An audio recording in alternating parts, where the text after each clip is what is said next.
Today, we're going to throw in the wireless CarPlay into my 958 Cayenne GTS. This is the 3.1 PCM. I believe there's a 3.1 and a 4.0. This is the 3.1, so this is an earlier model. You can usually tell by the buttons that are above the right knob. This has the navigation in the map, or the other one I'll show a picture of what that looks like for the 4.0. So it's going to use a different kit. This I got off AliExpress. It was around $100. It's supposed to be like a plug and play, nothing really crazy. It's a very straightforward thing. So the first thing to do is take off these trims and pull the radio out, and then we'll go inside and add the entire kit inside of the radio. So the first step is on the bottom of the vents, there's a little tab where you're going to basically use a pick and pry the bottom of the vent towards you while you pull these little tabs out. And once you pop that out, it's pretty straightforward. Then you want to unplug the connector.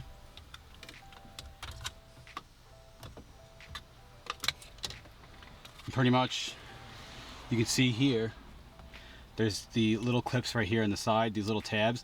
They're going to be slightly pushed inwards. And as they're pushed in, you can see the window on the inside to kind of pry them and pop this out.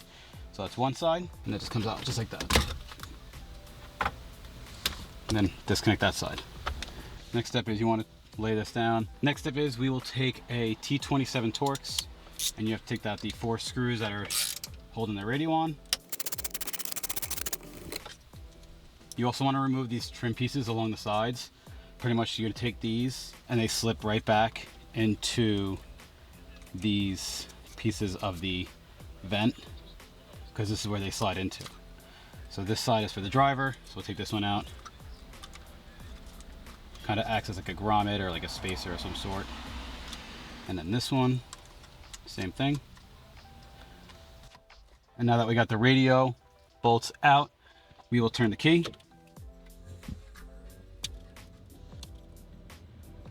Move the shifter back so you don't want to damage anything. Slide the radio out.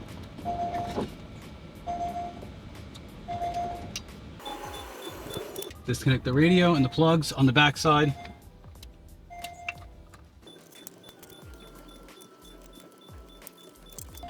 Now the radio is all out with all the connectors, we can go inside and take this apart to add in the new module. Okay, so now that we are inside and we have the radio out, the first step is going to be taking off the front of the screen, which you will use a T8.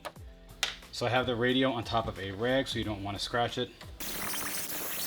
On the bottom, you have this plastic trim. You want to just pop this out of place.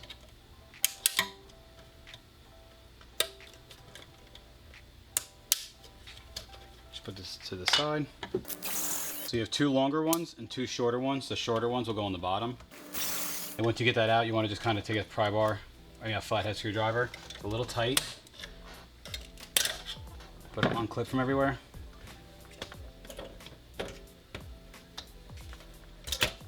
And once you have that out, you want to take your pick and release these locks to the ribbon cables. And then set this to the side. Now we're going to take off these 3 screws on the back side.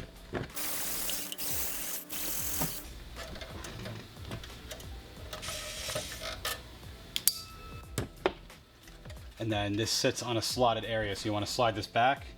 And once we slide that forward, you then have this ribbon cable that you'll need to remove the locks for. Make sure if this ribbon cable lock pops out, to pop it back into place. Okay, next is you take these 2 ribbon cables, and these are going to face up. Now we add the standoffs.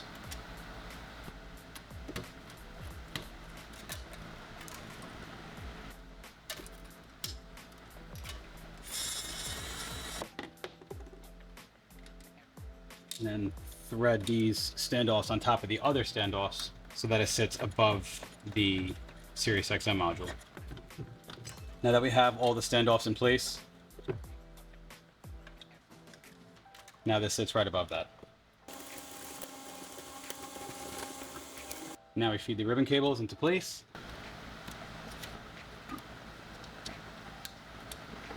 Now you take your new ribbon cables, you want to feed them through here. These will connect to the front of the screen. Now on the back side, you have your Sirius XM port right here. You're going to disconnect the Sirius XM port to route the two new harnesses through the back side. It's a little tight, so you've got to work your way around it. Careful not to strip any of the wires or catch them on the lip of the metal.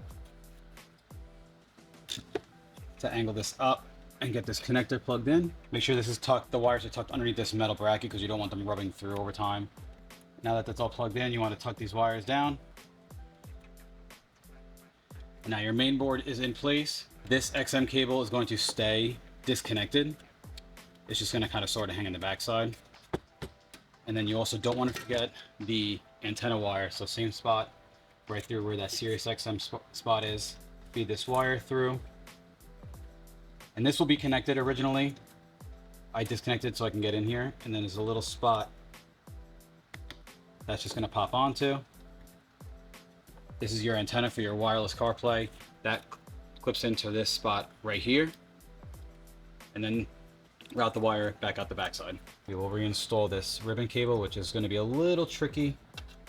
Okay, so one thing I did actually was pull these cables back out and take these 3 screws just to move this board upwards because I was having trouble getting this ribbon cable back in place. But now that everything is in place where it should be, now we can go ahead and put this back into place onto the module itself.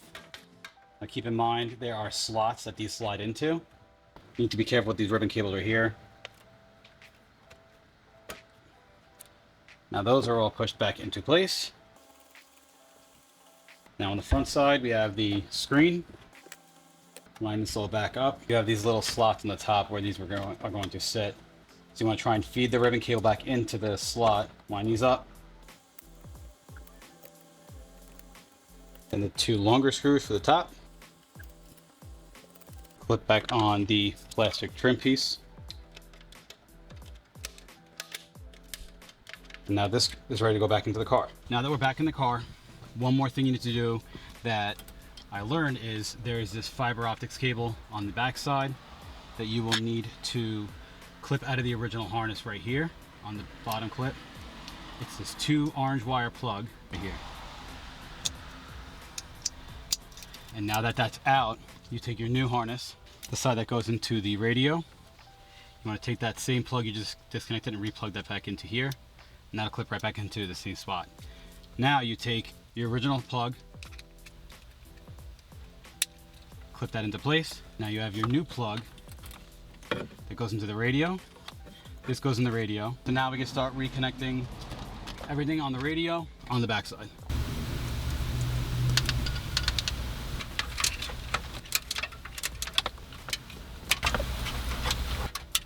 Now as you slide this back, you want to tuck all the wires away to the side. Get this to line up wherever it goes. Now before we button everything down, I'm just going to make sure that the radio actually works and it'll connect to my iPhone.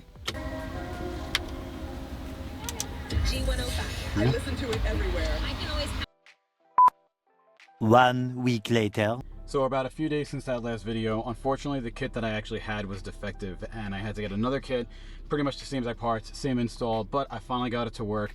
One thing that I'm a little confused about is that I can connect to my phone and play the songs off of here and have the maps and everything that I needed on the radio.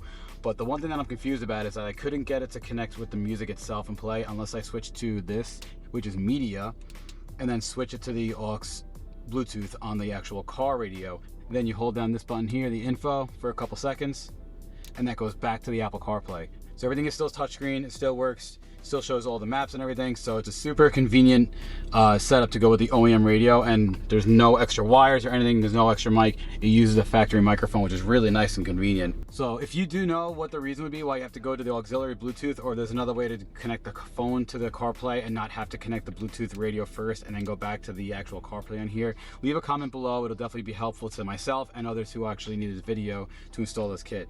But overall, the install itself is pretty easy. The actual use of it's a little confusing. There's a couple tricks that I may be able to follow up with in a following video if I see anything different on how to connect it. Overall, everything still works as it should, and this is all touchscreen, still works, and I'm really excited to be able to actually have the wireless CarPlay in the Cayenne now. I wanted to give a huge thank you to everyone who just recently subscribed to the channel as well. I hit a little over 2,000 on the previous Cayenne video. You guys love the information that was provided on that one. You guys had a lot of input, gave me some information that I learned as well. But I have a lot planned for the Cayenne. I'm talking with Eurowise with a few parts that we're going to work together with. I want to get the car up on the 2-inch lift and some 31-inch tires to start. That's hopefully happening just the next few weeks. And then from there, I have a couple things left in the 911 I want to take care of before this full season. So if you're not familiar, I actually have a 2026 Ram 1500. This has the new 3.0 Hurricane standard output twin turbo motor. This is a new inline six that Dodge has been pushing and has actually been showing very amazing results compared to some of their older engines. They're showing some high output numbers just for a factory engine. They have the high output engine as well, which makes more power than the standard, has forged internals. But I actually have a tuner that I'm going to be installing that in the coming weeks. So you guys want to keep an eye, I will have that up soon, some 911 stuff and more of the Cayenne. So if you guys haven't yet, please subscribe, hit that like button, and let me know what you think about the video below. I'll see you in the next one.